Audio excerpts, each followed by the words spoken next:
बिस्मिल्लाहिर्रहमानिर्रहीम। अस्सलाम वालेकुम रहमतुल्लाहि व बरकातुहू। आज बड़ी तेज़ी से अहले इस्लाम यूरोप और मसीही ममालिक की तरफ हिजरत कर रहे हैं। पहले भी करते रहे हैं, लेकिन अफसोस की बात यह है कि बुनियाद मजबूत ना होने की वजह से उनकी नस्लें उनके हाथों से निकल रही हैं और कुनबे का कुनबा मुर्तद होता चला जा रहा है।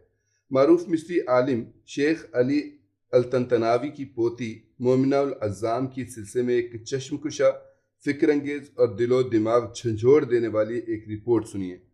वो कहती हैं कि मेरे दादा शेख तंतावी नामवर आमिल व फाजिल होने के साथ साथ बड़े रोशन दिमाग और मुस्तकबिल शनास थे। दादा की आलमी शोहरत की वजह से हमारे पास यूरोप जाने के बहुत से मौके थे। आसानी से वीज़े मिल सकते थे, लेकिन वो हमें हमेशा दियार गैर में जाने से रोकते थे। मुझे बड़ा गुस्सा आता था कि ये क्या दकियानूसियत है। सारे लोग हिजरत कर रहे हैं, ज़िंदगी की आसाइशों से लुत्फ़ अंदोज़ हो रहे हैं, मगर हमारे मजहबी ख़ानदान ने अजीब किस्म की पाबंदी हमारे ऊपर लगा रखी है। लेकिन जब मैं बड़ी हुई, यूरोप के दौरे किए और बहुत सारे मुहाजिर ख़ानदानों से मुलाकात का इत्तफ़ाक़ हुआ, तो दादा जान के लिए दिल से दुआएं निकलीं और उनकी दूर अंदेशी को सलाम करना पड़ा, क्योंकि उनका ख़दशा 100% हकीकत साबित हुआ। उनका कहना था कि कुफ्र की ज़मीनों पर रहना और काफराना मुल्कों में बूदोबाश इख्तियार करना पेश आमदा नस्लों के ईमान और अकीदे के लिए बड़ा ख़तरा है। हो सकता है कि आप अपने बच्चों के ईमान को बचा लें, लेकिन उनके बाद क्या होगा, और फिर उनके पोतों के पोतों पर क्या बीतेगी, इसकी कोई ज़मानत नहीं ले सकता।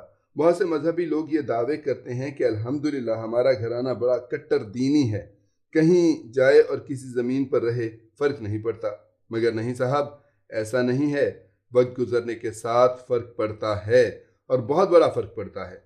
मुमना अल-अज़्ज़ाम कहती हैं कि एक दिहाई कबल मुझे मुहाजिर ख़ानदानों, ख़ुसूसन मशहूर बैरूती मजहबी रमज़ान ख़ानदान की तहक़ीक़ात पर मामूर किया गया।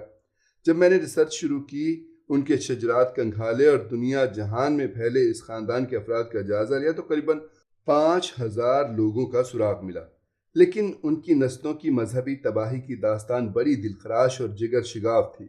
फिर उन्होंने यूरोप हिजरत कर जाने वाले ख़ानदानों का एक गोशवारा तैयार करते हुए ये इंकिशाफ किया कि 100 साल कबल हिजरत कर जाने वालों की पुश्तों में करीबन 96% गैर मुस्लिम हो चुके हैं। 80 साल कबल हिजरत कर जाने वालों की पुश्तों में करीबन 75% मुर्तद हो चुके हैं। 60 साल कबल हिजरत कर जाने वालों की पुश्तों में करीबन 40% ईसाई और नसरानी बन चुके हैं। 40 साल कबल हिजरत कर जाने वालों की पुश्तों में करीबन 25% इस्लाम छोड़ चुके हैं। करीबन 80 साल पहले एक मशहूर शेख ने जनूब अमेरिका के एक शहर एक्वाडोर की तरफ हिजरत की और वहाँ सबसे पहली मस्जिद की बुनियाद रखी। उन्होंने घर का माहौल मजहबी रखा और बच्चों को सख्ती से दीनी तालीम भी दी। लेकिन आज बदकिस्मती से उनके पोतों में कोई भी मुस्लिम नहीं। ऐसा ही कुछ मामला बेशतर मुहाजिर ख़ानदानों के साथ है। दूर कहाँ जाना, हम लोग करीबन 40 साल से अमेरिका में मुकीम और यहाँ के शहरी हैं, और ख़ुद मेरे दादा शेख अली तंतावी के पोते पोतियों में 16 गैर मुस्लिम हो चुके हैं। एक्वाडोर में रमज़ान ख़ानदान के 98 लोग आबाद हैं। उनके आबा अजदाद 1923 में हिजरत करके यहाँ पहुँचे थे।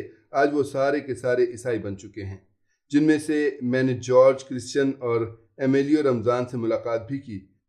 उनको मैंने उनका ताबनाक ख़ानदानी पस मंज़र बताया और हर तरह से मदद करने की कोशिश भी की कि किसी तरह घर वापसी कर लें, लेकिन नाउज़ बिल्लाह कोई रज़ामंद ना हुआ। ये रिपोर्ट मैंने कई साल कबल पढ़ी थी और पढ़कर बड़ा दुख हुआ था कि दुनिया में कैसे कैसे हादसात व वाक़यात रूनुमा होते रहते हैं। फिर जहन से बात निकल गई थी।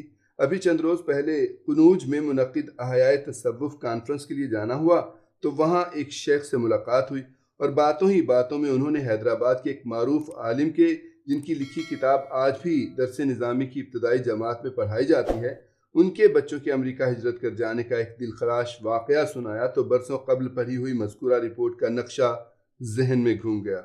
शेख साहब ने बताया कि मौलाना के 2 बच्चे एक ज़माने से अमेरिका में रहते थे, वहीं के शहरी बन गए, वहीं उनकी औलादें भी हुईं।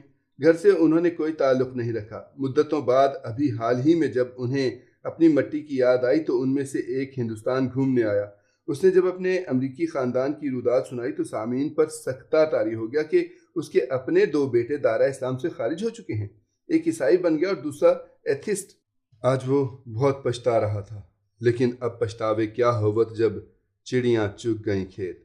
वाकई औलाद की तरबियत और उनके कदमों को दीन पर जमाए रखना सबसे मुश्किल, सब्र आज़मा और अहम तरीन काम है। मगर क्या कीजिएगा कि हमें जब अपने दीन और ईमान की फ़िक्र ही नहीं तो अपनी औलाद और औलादों की औलाद के ईमान और अक़ीदे की फ़िक्र क्या होगी। जबकि अपनी औलादों के ईमान और अक़ीदे के बारे में फ़िक्रमंद होना और उन्हें बेहतरीन दीनी और इस्लामी माहौल फ़राहम करके जाना, ये अंबिया कराम की सुन्नत है। अल्लाह जल्ले मुजद्दा हमारे हाल ज़ार पर रहम फरमाए और ईमान और अक़ीदा सहीहा की रोशनी हमारी नस्लों में बाकी रखे। सोहबतें और इर्द गिर्द का माहौल फ़िक्र को गैर महसूस तरीके से बदल देती हैं। फ़िक्र मुआश की तलाश में दियार कुफ़ार में सुकूनत आप पर भी असरअंदाज होती है और आपकी नस्ल पर भी असरात मुरतब करती है। ये तब्दीली दियार कुफ़ार तक महदूद नहीं, मुस्लिम ममालिक में सेकुलर असासा की वजह से कॉलेज, यूनिवर्सिटी और दीगर तालीमी इदारों में पढ़ने वाले तलबा बहुत से अहकाम दीनिया को शक की निगाह से देखने लगे हैं। मजहबी हलकों में इत्तेहाद बैनुल मसालिक के सबब बद मजहबियत को एक खफीफ मसला समझा जाने लगा है। हद यह है कि मुतसलिब को मुतशद्दिद और असलाफ पसंद को शख्सियत परस्त करार देने की आवाज़ें मजहबी हलकों से ज़्यादा आती हैं। अल्लाह अज़्ज़ व जल हमारी और हमारी नस्लों के अक़ायद व नज़रियात की हिफाजत फरमाए। आमीन।